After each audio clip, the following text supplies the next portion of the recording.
Nomine Patris et Filii et Spiritui Sancti. Amen.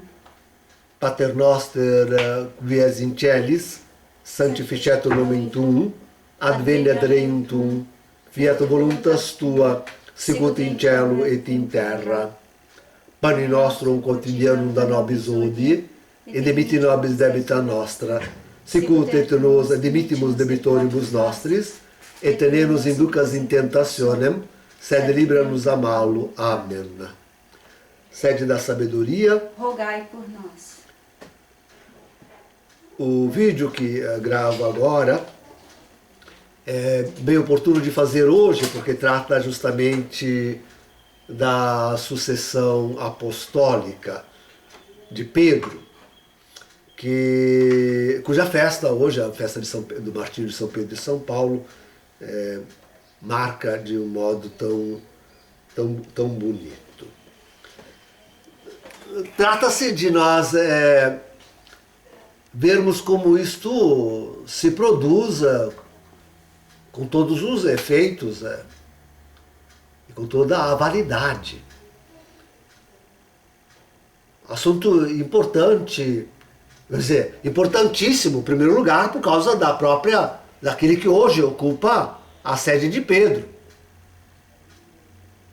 Isto é Bergoglio, a quem nós temos acusado em nossos sermões e com grandes, belos argumentos, aliás, argumentos que se encontram também em tantos outros lugares, como tendo sido não canonicamente eleito.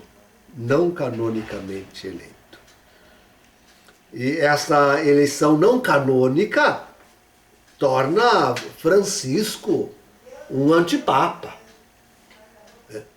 Ele realmente não é legítimo sucessor de Pedro. Ora, é preciso entender que, claro, a lei maior que nós recebemos é a revelação. Inclusive canonistas, precisamos de novo voltar a entender isto, mas as Sagradas Escrituras, para nós particularmente os Santos Evangelhos, são a base canônica. Ali está a lei canônica da Igreja. Promulgada, essa lei promulgada pela divindade. Nos Santos Evangelhos, o próprio Senhor Jesus em pessoa. Ele é a lei que o Pai nos mandou. Ele é a aliança, nova e eterna aliança, nova e eterna lei que encarnou e veio para o meio de nós. Por isso nós tomamos como uma lei suprema os Santos Evangelhos, os quais não podem ser desditos. Vejam, é importante esta base. Enquanto estava aqui conosco, Jesus, a encarnação do verbo, do Logos é a lei, né? Logos divino, ele, por sua boca santíssima, disse aquilo que ele queria, disse a sua lei. Isso tem que ficar bem assentado. Nós temos, por exemplo, aqui em Mateus, justamente o Evangelho da missa de hoje, Mateus 16, tomemos aí o versículo 18, a expressão da lei divina. Olha como se diz: eu declaro, e eu te declaro, diz Jesus a Pedro, e eu te declaro, tu és Pedro, e sobre esta pedra edificarei a minha igreja,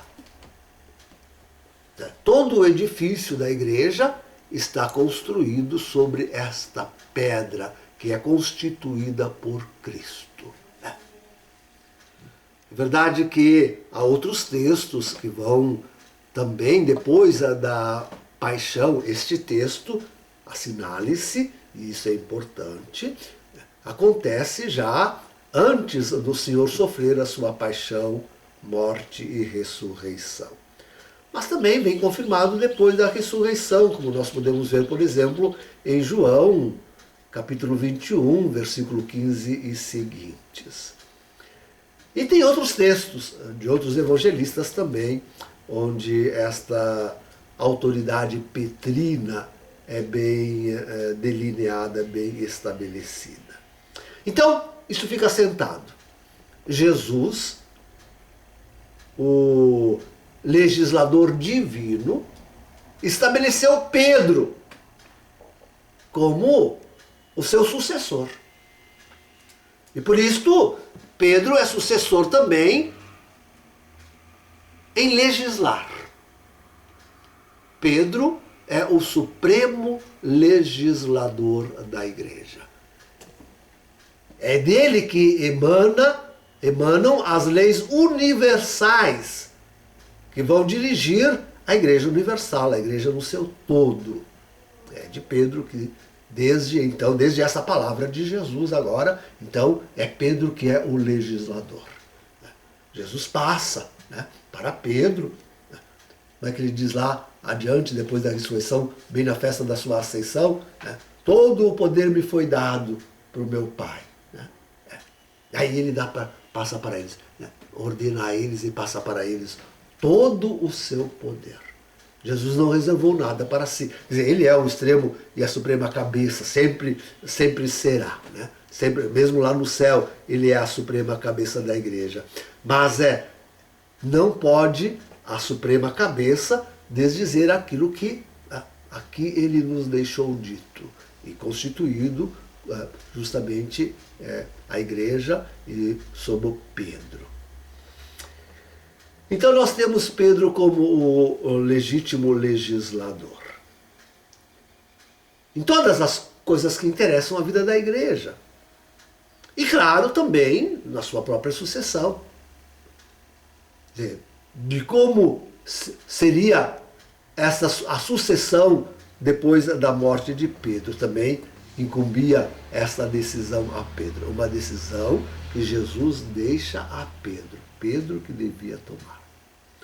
Nós não sabemos assim dizer com todos os detalhes como ficou isso, por exemplo, na sucessão imediata de Pedro. Nós temos listas da sucessão petrina. E uma confirmando a outra, mostrando como de fato a sede de Roma, a última sede onde Pedro foi bispo. Pedro foi bispo em outras sedes, como de Antioquia, por exemplo. Mas a última sede petrina foi Roma. E nós temos uma lista dos seus sucessores em Roma, que vai desde Pedro, Cleto Clemente e outros, Cisto Cleto Clemente, e vem até, digamos, Bento XVI. Temos direitinho a sucessor, todos eles os sucessores de Pedro. Bela, grande lista. Mesmo no cânon romano, que nós rezamos na missa de Pio V, todos os dias nós dizemos o nome dos primeiros sucessores de Pedro. Mas é claro que as necessidades da história, da reunião, foi fazendo com que Pedro organizasse isto, baixasse lei, dissesse, não, deve ser feito em tal lugar, deve ser feito entre tais pessoas, deve ser uma eleição, deve ter cédula. como deve ser enterrado o Romano Pontífice, como devem ser convocados as pessoas que podem eleger, como deve ser feito com aquele que é eleito, como se faz para chegar ao resultado. Tudo isso foi aos poucos sendo consolidado na lei canônica, foi sendo consolidado. Essa última lei, aquela que hoje vige na igreja, a gente chama de Constituição Apostólica Universi Domini Gregis. Constituição dada por João Paulo II. É verdade que sofreu pequenas modificações sob o Bento XVI, mas o grosso da Constituição foi dado por João Paulo II. Nela nós temos o procedimento, aos detalhes, de como fazer quando morre o Romano Pontífice, de como devem ser as suas exéquias, seu enterro, de como devem proceder os cardeais, de como eles devem ser convocados, como é que devem ser as congregações gerais, que se chamam as primeiras reuniões deles, como deve ser depois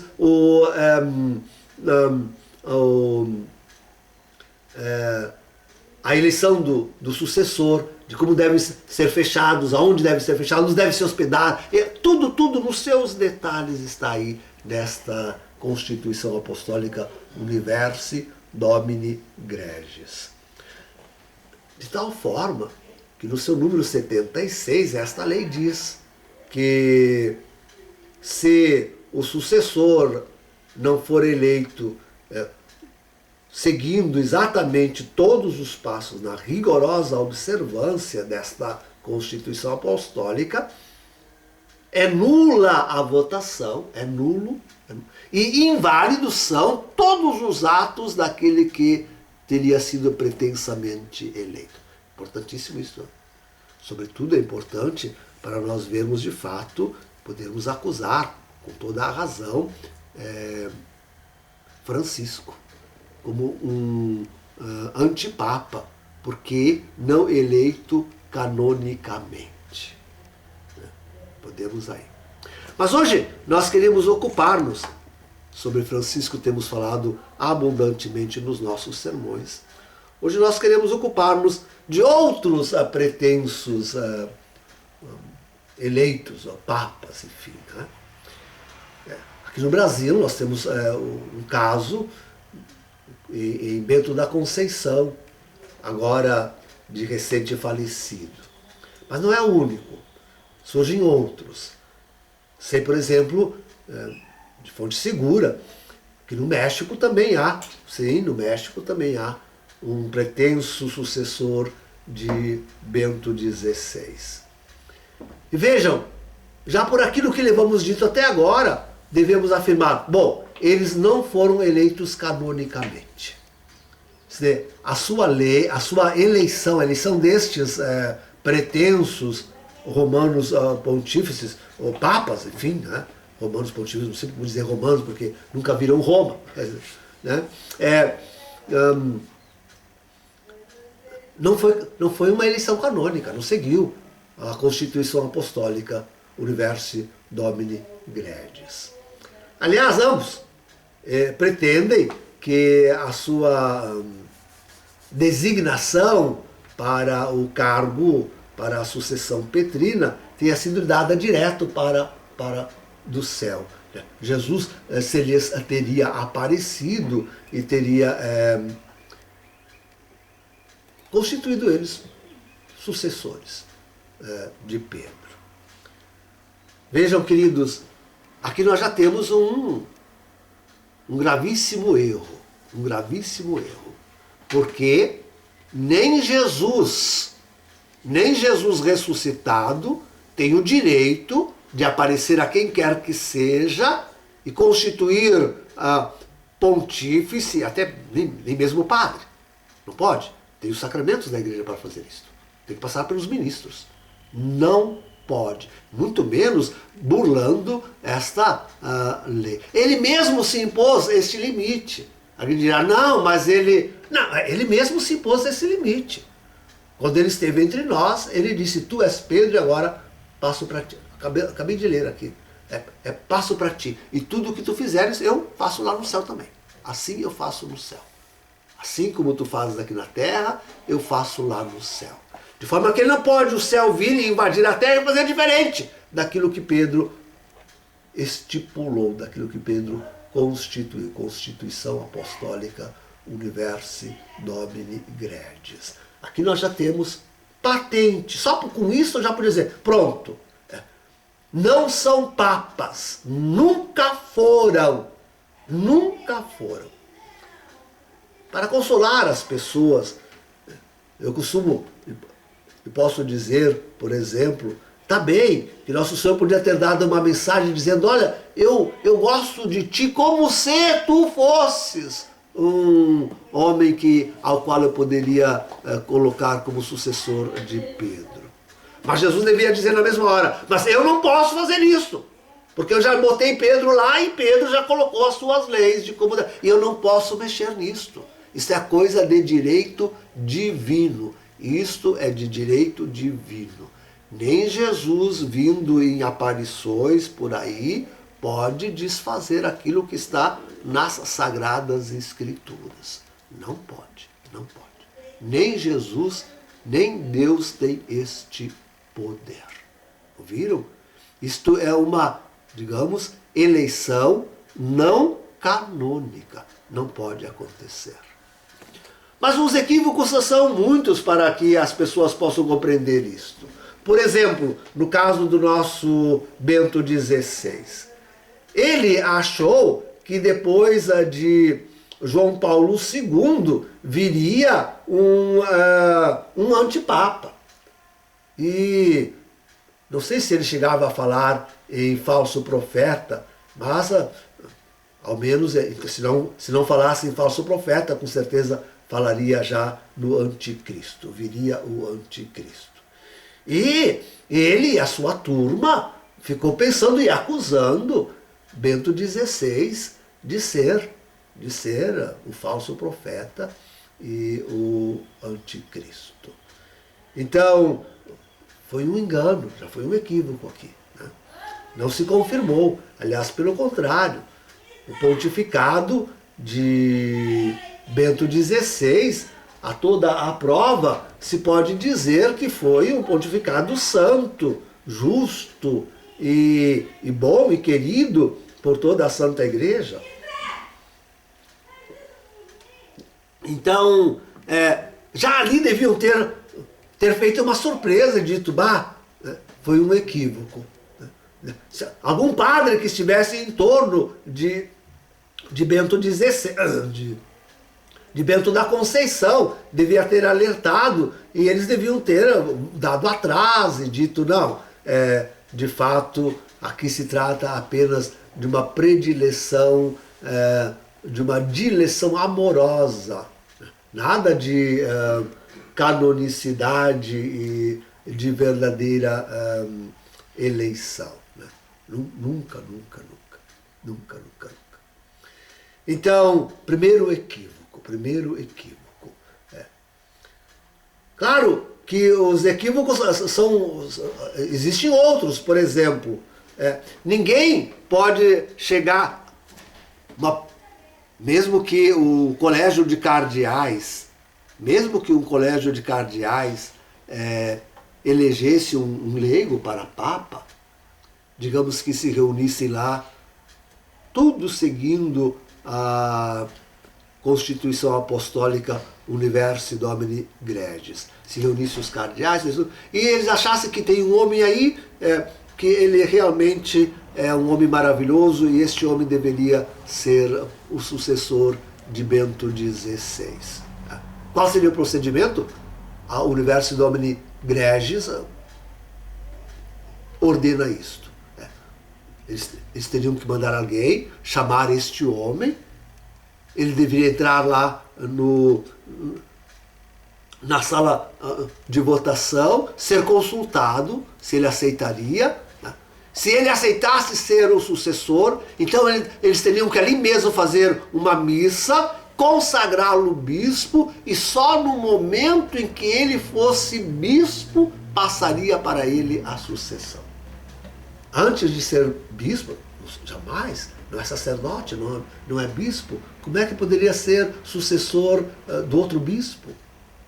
Ora, dentro da Conceição, sequer era sacerdote. Ao que me consta, jamais ele teve a coragem, pelo menos isto, não teve a coragem de subir ao altar e tentar rezar uma missa. Eu sou o Papa, né?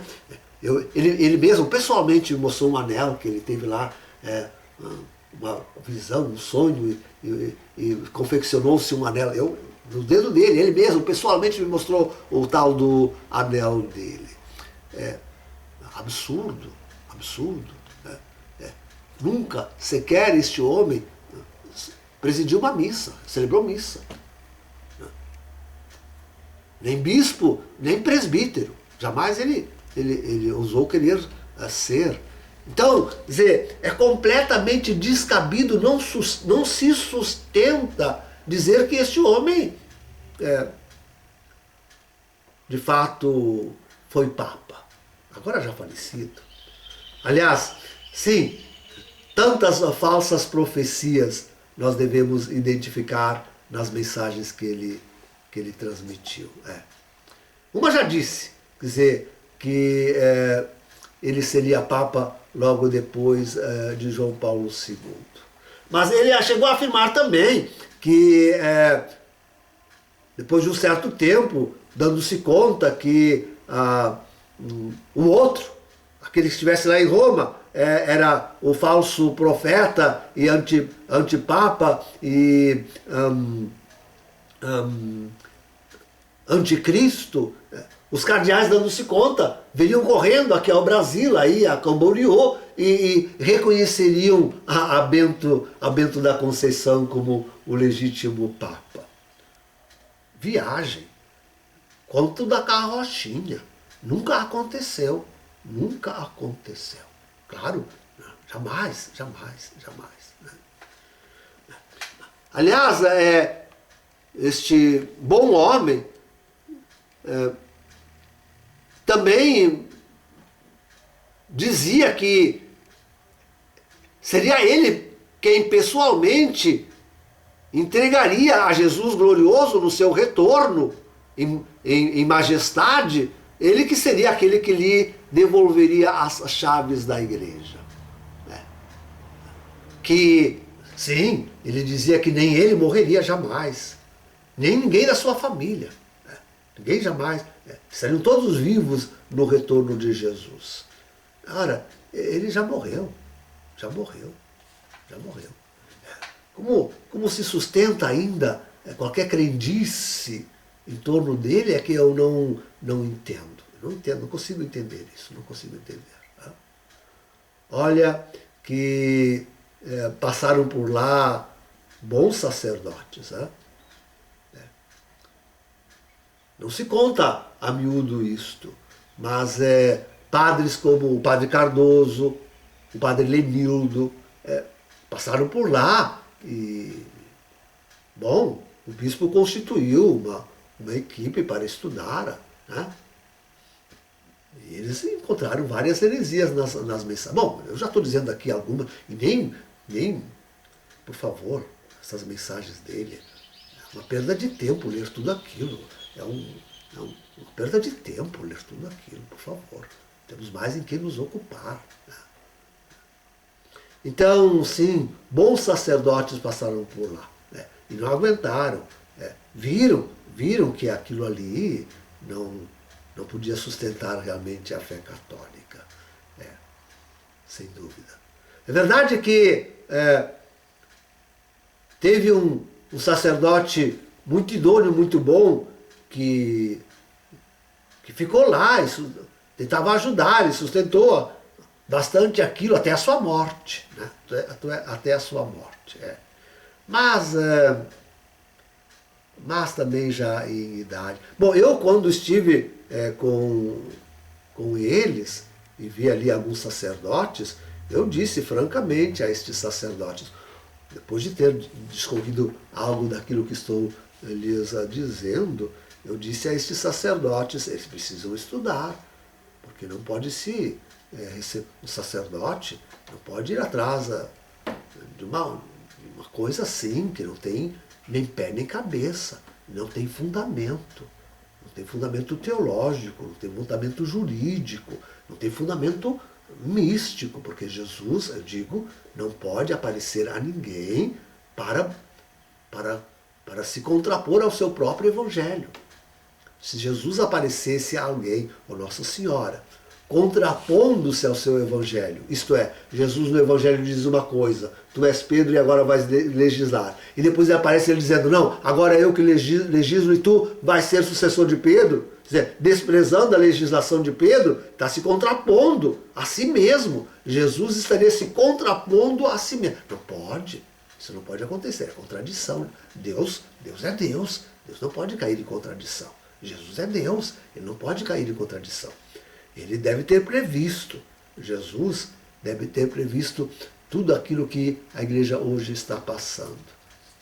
Nas mãos de um antipapa, que é o próprio falso profeta de Apocalipse 13, 11, 16.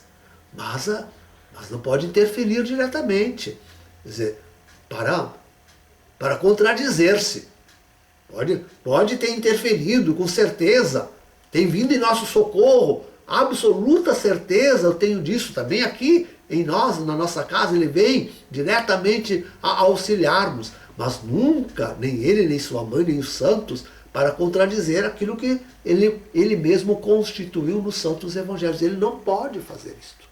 Ele simplesmente não, por ser Deus, ele deixaria de ser Deus no momento que ele fizesse uma coisa dessas. Deixaria de ser Deus. Não seria mais Deus. Isso é impossível. Isso é impossível. O caso é que agora morre Bento XVI, morre Bento da Conceição, morreu Bento da Conceição, e aqueles seus antigos seguidores, especialmente de certa sua família, tem uma filha envolvida nisto, e eles ficam agora querendo a todo custo manter vivo este movimento que tinha em torno do pai, em torno de Bento da Conceição. Mesmo que para isso eles tenham que se desviar daquilo que ele ensinava e dizer outra coisa. Dizer que ele não era para ser sucessor de João Paulo II, mas de Bento XVI. Dizer que ele podia morrer. Dizer não, que ele, para entregar as chaves a Jesus, então ele vai voltar de novo com Jesus. Ou coisa parecida, sei lá o que eles estão dizendo. Sei lá o que eles estão dizendo. Né? Tudo com certeza grandes aberrações. Não é possível isto. Então, mesmo estão fazendo surgir novas devoções, mesmo a revelia daquilo que o próprio Bento da Conceição ensinava. E nisso eles promovem novos santos, como esse padre que eu dizia. Está lá ele na capela, com uma imagem que parece de um santo, e o próprio Bento, claro. E sobretudo, está ali também o Bento da Conceição. Tudo isto numa tentativa para manter viva a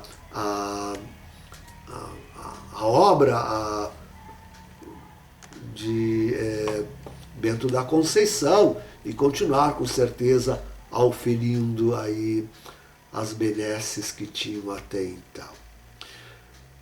Quero com isso, sobretudo, fazer uma exortação aos fiéis, tantos seus seguidores.